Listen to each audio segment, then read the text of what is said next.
Dado que ya hemos hablado de qué es la discapacidad, las redes de apoyo, las barreras, tenemos que centrarnos en ciertos conceptos sobre gestión del riesgo de desastres, la emergencia, y hacernos la pregunta de qué pasa con la discapacidad. Sabemos, como dice este propio texto, que cada cierto tiempo suceden terremotos, tsunamis, huracanes, fuertes tormentas. Algún tren puede derramar productos tóxicos o un incendio crece y llega a una zona urbana.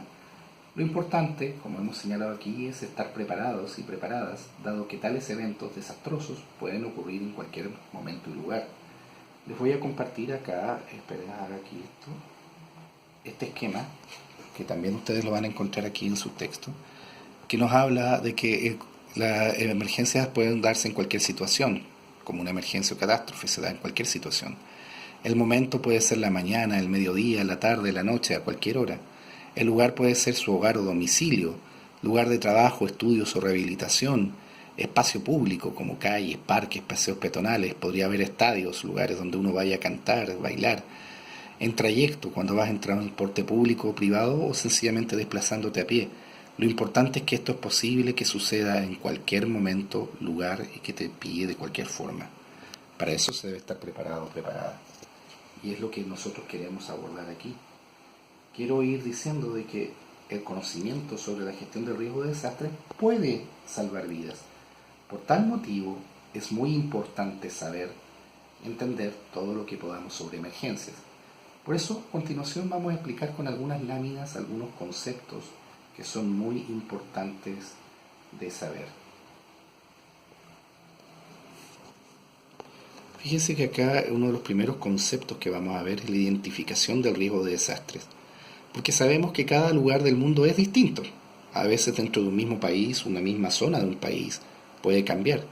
Algunas ciudades se encuentran cerca o muy cerca de un volcán, entonces sabemos que ahí puede haber una erupción volcánica. A veces los pueblos o las ciudades se encuentran al lado de un río, entonces existe el riesgo de una inundación. Saber qué riesgos se pueden encontrar en el lugar donde uno vive, estudia, trabaja o visita se llama identificación de riesgo de desastre. Es algo muy importante que se sepa, es algo muy importante que siempre debamos tener nosotros la corrección de saber a qué estamos expuestos, porque si sabes a qué estás expuesto, tienes mayor posibilidad de saber cómo reaccionar.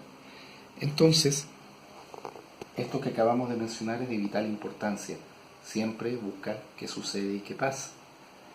Por ejemplo, si vives arriba de una montaña es muy poco probable que llegue un tsunami, pero si vives en un borde costero tal vez sí, sobre todo si vives en un país sísmico o no. Lo mismo es si tú vives en la ladera del cerro, puede haber derrumbes. Entonces ya sabes con qué prepararte. Pero para ello vamos a ver ahora otro concepto clave. Esto se llama medidas de mitigación.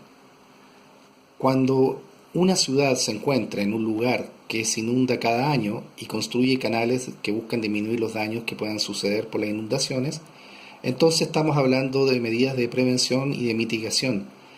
Eso es solo un ejemplo, podríamos tomar más ejemplos sobre qué es una medida de mitigación. Supongamos que vivimos también cerca de un borde donde se sale el río. Si plantamos árboles, probablemente vamos a contribuir a que no se produzca inundación.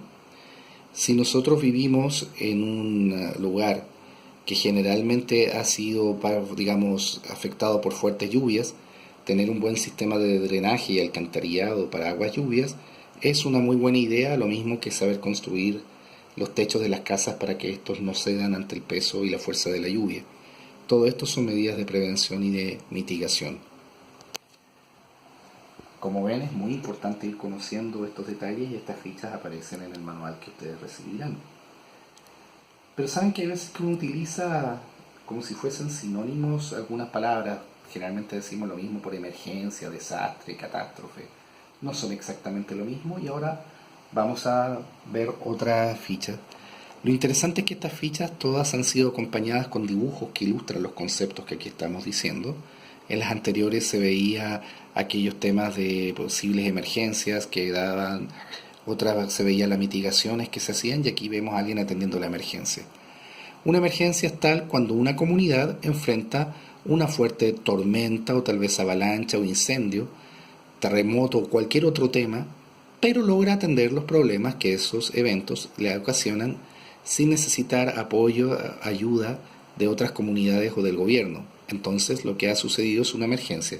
Básicamente, si a nivel local podemos atender este evento, entonces es una emergencia.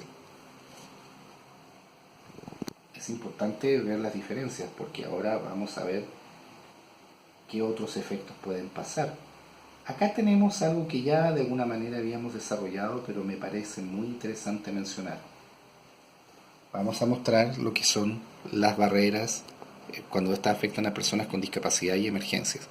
Tenemos un dibujo donde se ve una ola y donde luego se ve un lugar que probablemente es la entrada a un albergue o refugio que tiene escalones que llevan a una puerta. Claramente yo me moriría en esa situación.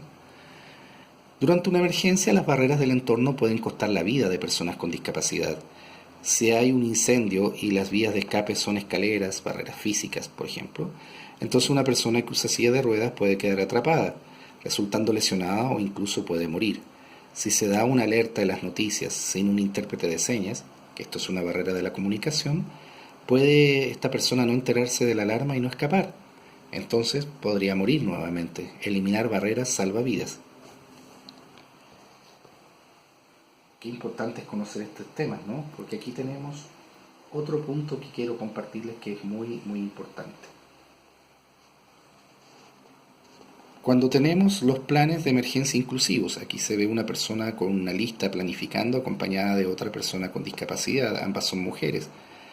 Dice, cuando las personas que viven en una comunidad han identificado los riesgos de desastres que les pueden afectar, se ponen de acuerdo sobre las medidas de prevención o de mitigación, reducen las barreras del entorno y se asignan tareas, es decir, cada cual sabe qué hacer y cómo apoyar al resto de la comunidad, entonces hablamos de un plan de emergencia inclusivo.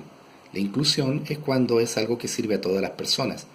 E inclusión no trata que sea solo un plan para personas con discapacidad. Lo que busca la inclusión es que sea un plan para toda la comunidad sin dejar a ninguna persona atrás. Entonces, si seguimos analizando esto, nos damos cuenta que la inclusión es algo muy necesario. En algún momento habíamos mencionado lo que era una emergencia y ahora lo vamos a diferenciar de lo que es un desastre. Entonces, ahora les voy a invitar a que vean este otro cuadro. Este otro cuadro tenemos ahí la imagen de personas que están saliendo desesperadas entre unos edificios que caen, llamas de fuego por todos lados.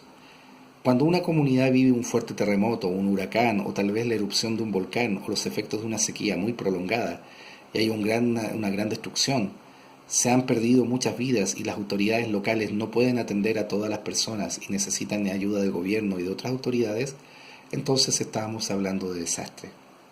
Es importante prepararnos para que las que enfrentemos sean emergencias y ojalá no desastres. Todo esto tiene que ver con que tengamos un enfoque real e inclusivo sobre las cosas que suceden en nuestro lugar y donde nosotros vivimos. Si se dan cuenta, aquí la clave entonces es tener un enfoque inclusivo y saber qué hacer. Por último, de este punto vamos a mostrar aquí una amiga que nos va a recordar lo que es el enfoque de derecho en esta materia. ¿Saben? Las personas con discapacidad tienen derechos frente a las emergencias. La Convención sobre Derechos de las Personas con Discapacidad establece, en el artículo 10, derecho a la vida.